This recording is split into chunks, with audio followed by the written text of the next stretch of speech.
माझा हेतू हा आहे की या संतोषच्या ह्याला न्याय मिळाला पाहिजे। ह्याच्यात कसलं राजकारण आले? तुम्ही उठत आणि मीडियावाले सुद्धा तुमच्या पाया पडतो, बुटा सहित पाया पडतो, चपला सहित पाया पडतो। अरे राजकारण काय आहे? माझ्या बांधवांना मला सांगा ना। हे सोडलेत काही काही जण। सूरज चव्हाण बोलला माझ्यावर, सूरज चव्हाण, अरे तू बालवाडीत सुद्धा नाही अजून, तू माझ्यावर बोलतो। बालवाडीतल्या लेकरांनी माझ्यावर बोलू नये। आणि ते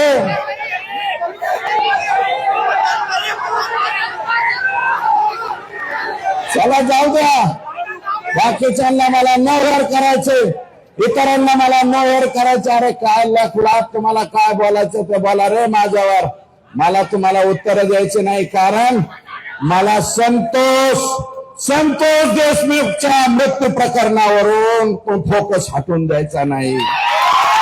म्हणून मला काय म्हणायचं ते मला शिव्या द्या, मला जे काय बोलायचे अमोल मिटकरींना बोलू द्या, अजून कोण बोलते त्यांना बोलू द्या, कोण आणले ते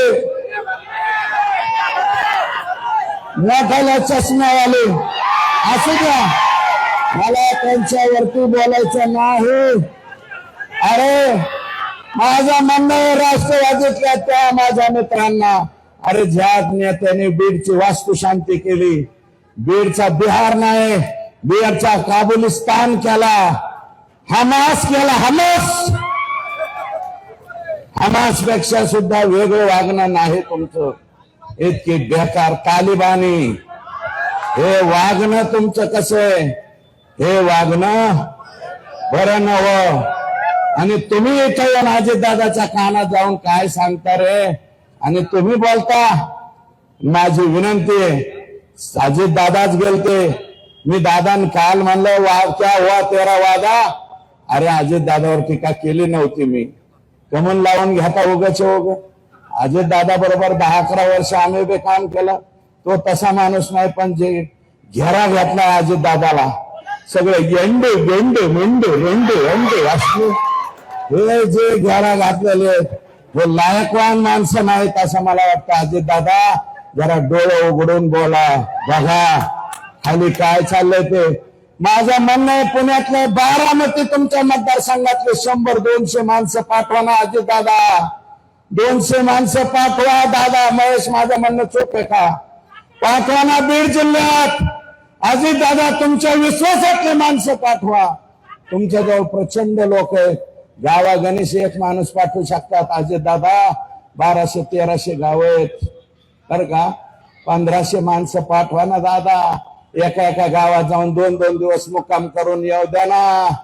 तुमचे हे जे शागिर्द आहे हे कसं वागते, एकटा मराठा समाजाच्या बाबतीत नाही। आणि तुम्हाला माझी विनंती, एकटा मराठा समाज नाही, सगळे समाज संतोषच्या बरोबर आहे। संतोषच्या भेटी द्यायला मसा जोगला जीवाच्या वाडीचे लोक आले का नाही? संतोष हंगेच्या खालच्या वाडा आला का नाही? तुम्ही वंजारी समाजाला सुद्धा दोष देऊ नका। सगळेच्या सगळे माणसं वंजारी समाजातले वाईट आहेत का? नाही, अजिबात नाही। 2%, 4%, 5%, 10% असतील, 90% वंजारी समाजाला सुद्धा ही गोष्ट पटलेली नाही।